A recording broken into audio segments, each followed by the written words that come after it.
All right, so please help me give a warm welcome to our next speaker. She's the co-director of the American Indian Movement, Indian Territory, Tennessee, has a PhD in environmental sciences at Tennessee Tech, and serves as an advocate for our environment and all the people who enjoy it. Let's give it up for Dr. Sabrina Buer.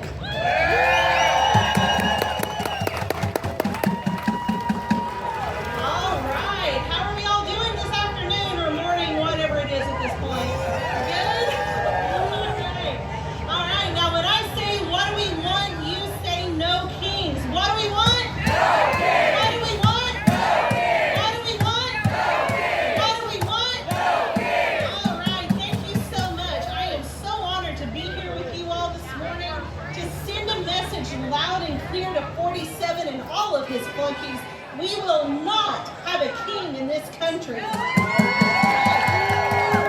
you are here today, it's because you already know what we're facing as a country. We're not just inching toward having a government based on fascist and authoritarian ideologies. We're there.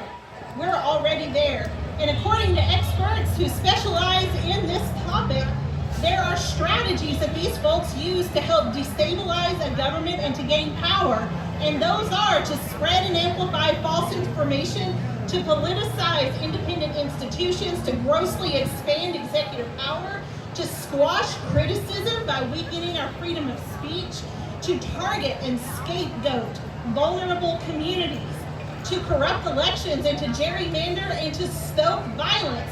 Does any of this sound familiar to you all? All right. Now, since 47 was sworn in on January 20th, he has signed more than 200 executive orders, and that's more than any other president in their first year in the last 100 years. The only presidents who have written more, or who have signed more, were Franklin D. Roosevelt and Harry S. Truman, who were presidents during two of the most unstable times in our country's history. This administration has waged war on our freedom of speech and to peaceably assemble and are further stoking violent rhetoric to attempt to convince their followers that any who speak out or stand against this administration are traitors and domestic terrorists. Now, I don't know about you all, but you do not look like traitors to me today. We have seen this administration try to destroy sacred indigenous sites for profit. We have seen them racially profile and kidnap people for having a certain type of job or for speaking a language other than English or for being a little too brown. We have seen these mass cowards under direct orders from 47 and their goons with the backing of the Supreme Court send people without due process to detention centers, often without an opportunity to even provide documents to show who they are. They are attempting to gut our education system by making it unlawful to use words like women or historically or indigenous or Hispanic and bias and a litany of others. That does not sound like free speech to me. This big bogus bill will decimate our rural hospitals and our elder care. And we are facing further healthcare crises with the threat of insurance premiums skyrocketing if these ACA credits are further withdrawn. And we all know this is just the tip of the iceberg. We could talk all day about all of the atrocities that this administration is committing. But we know the issues, and we know things have potential to get much worse before they get better. But what I want to talk to you all about today is, why is this happening, and what are we really battling here? In my opinion, the answer to this question is fear, plain and simple. There are people who are afraid of losing something, whether it's status or power or money or social standing, their jobs or their homes and so on. And this fear has been weaponized by the radical minority in this country. People are angry and they're afraid, and as a result are being taken advantage of by predatory politicians and power-hungry bureaucrats whose mission it is to seize control and fatten their wallets while the rest of us lose. Make no mistake, our biggest hurdle to overcome is not necessarily red versus blue or liberal versus conservative. It is the ultra-wealthy versus everyone else versus all of us. They are master manipulators. And if we're too busy fighting each other over scraps, we're not paying attention to when they run away of the resources. We cannot allow petty grievances to distract or further divide us in this moment. We must stay focused. We must stay vigilant. We have lost our connection to each other, to the earth, and to the idea that we deserve to live a balanced life. This life was not meant for us to merely survive with a few people who hoard the wealth. That's how things are in this country right now, which I guess shouldn't really surprise us because this is a direct result of harsh capitalistic systems implemented through a colonized framework. Dominance, whether it be the people or the planet, has always been the mission, from sea to shining sea. However, I propose that we harness this righteous anger that we are all feeling into purpose-driven focus. Let's shift our mindsets from what we are fighting against to what we are striving for. There is a sacred core value among my Cherokee relatives called Gadoogie. This guiding principle teaches us that we are all connected, that when one of us wins, we all win.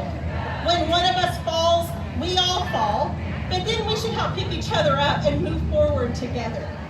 This illustration teaches us that what happens to one of us happens to all of us, not just the people that we like or agree with. This concept not only applies to people, but to the earth and all things that live here. We have a responsibility to care for each other. So with this idea of Gadoogie in mind, what do we need? What are the issues that face all of us together, regardless of which side of the aisle we find ourselves occupying? My mind goes to things like healthcare, or access to affordable prescriptions, or equal and fair opportunities for employment, and so on and so on. We all know this. The question is, what can we do to attain it?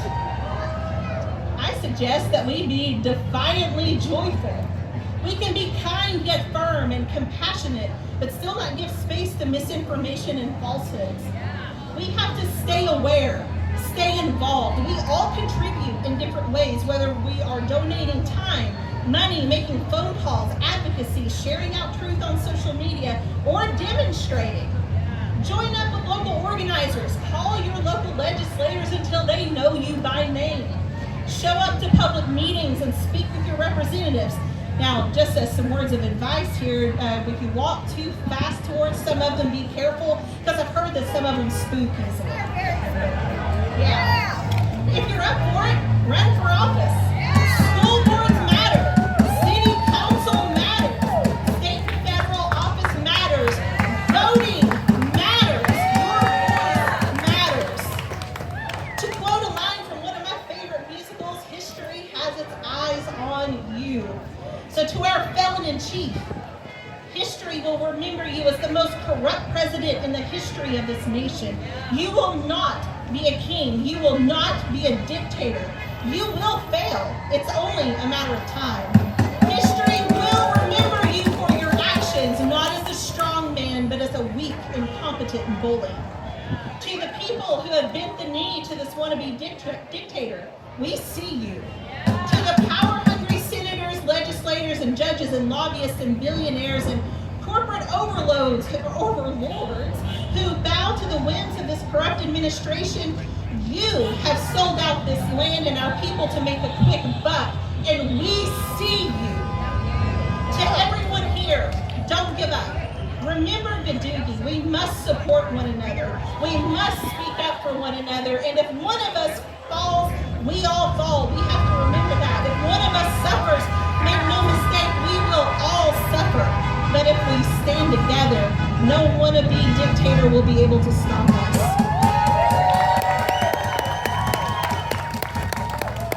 So hold the vision of what this nation should be in your minds. Not what it was, because that didn't work for everyone either, but what it should be, what it needs to be. A place where our elderly can live and walk on with dignity. A place where people don't have to choose between feeding their kids or keeping the lights on. A place where we don't have to take out a second mortgage to pay for life-saving medications. A place where you won't have to lose everything you've worked for your entire life because you were in an accident or had an illness. A place where all people, regardless of wealth, can live a life with dignity, to have not just to survive, but to thrive. A place where we can send our children to school, or go to work, or enjoy an evening out, or heaven forbid, speak without fear of being gunned down by extremists.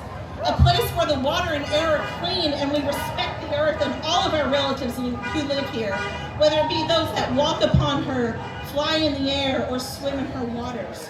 A place where all people, regardless of where you were born or the color of your skin, can walk without fear.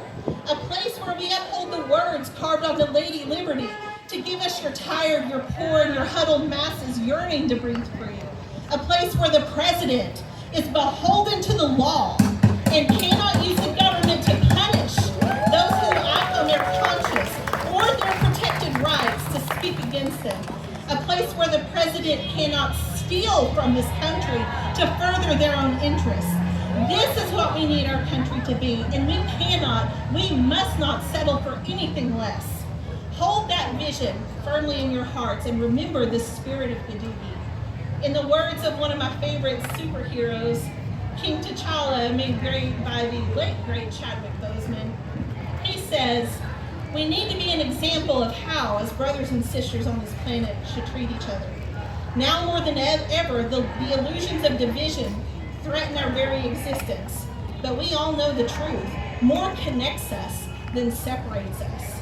And in times of crisis, the wise build bridges while the foolish build barriers. We must find a way to look after one another as if we were one single tribe. So thank you all for being here. Thank you for standing up. Keep up the good fight, knowing you are not in it alone. And what do we want? No fear.